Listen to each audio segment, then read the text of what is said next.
districts facing an extremely challenging time ahead as the country battles COVID-19. It's monitoring ATMs in the CBD to make sure that people sanitize or wash their hands during the national lockdown.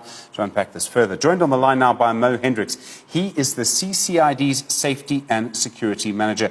Mo, good afternoon. Thank you for joining us this Sunday afternoon. Firstly, what measures are you taking in that area in the centre of Cape Town during the lockdown? Good afternoon, Stephen, and good afternoon to all the listeners.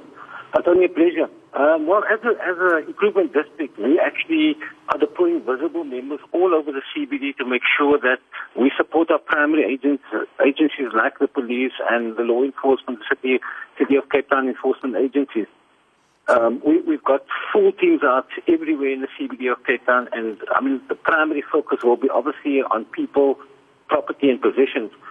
So firstly, we're supporting the city and the police in ensuring that lockdown occurs. In other words, we don't want people randomly just for no reason on the streets. They need to comply. And I must say we've been very successful because if you look at the streets of Cape Town, you'll find very, very few people actually wandering around. And then the next thing we want to focus on is making sure that when people actually do, when we beat this epidemic, that we actually have a business to come back to when the lockdown is complete. Are your officers actually able to order people, to force people back into their homes, or are they only merely able to call in for police support? You must remember, we've also been classified as an arm or partner of the City of Cape Town and deemed as essential services.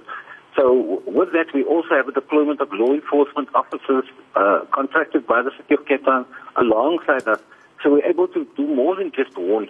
And being a partner of the police, we actually can summon the police to an area where we have actually found people in contravention of the Disaster Management Act and actually take more stringent measures than just issuing a warning and letting them go. Are you able to ensure that the lockdown conditions are actually properly adhered to? I mean, are you finding that people in that area are actually doing that? They're listening to the regulations, they're obeying them? I must say that businesses in our area have been very compliant. Most of, I'll say 99% of the business, actually 0.9, have complied. Businesses are shut down, with the exception of a few essential services like the supermarkets and stuff and pharmacies that remain open. All other businesses have closed down, and those that didn't listen on the first one day or two, we've actually identified them, got the police out and shut them down. And homeless people who live in that area, as I understand it, if my memory of that area is correct, there are quite a large group of people who do live rough, who do live on the streets there. Are you able to help them? Are you able to help the City of Cape Town give them shelter? No, definitely. I mean, we have a social development department within our organization itself, and they've been working closely with the city social department in getting up or assisting. How can we assist homeless people? We're just out there yesterday at the launch with Patricia DeLo, with the Mayor Dan Plato, and they opened up an additional safe space in Cape Town that can accommodate another 250 people. Our teams are working closely, identifying homeless people that can be taken to that center. We're looking at we just purchased a whole lot of soap and other toiletries that these people require, food parcels, stuff like that. We're working with NGOs like The Haven, like Ladles of Love, to prepare food for the people. So definitely it's a big focus for us. We're looking after all citizens of Cape Town and not just a select group.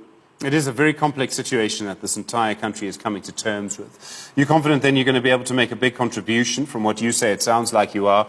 You're going to be making a big difference there during this period of lockdown.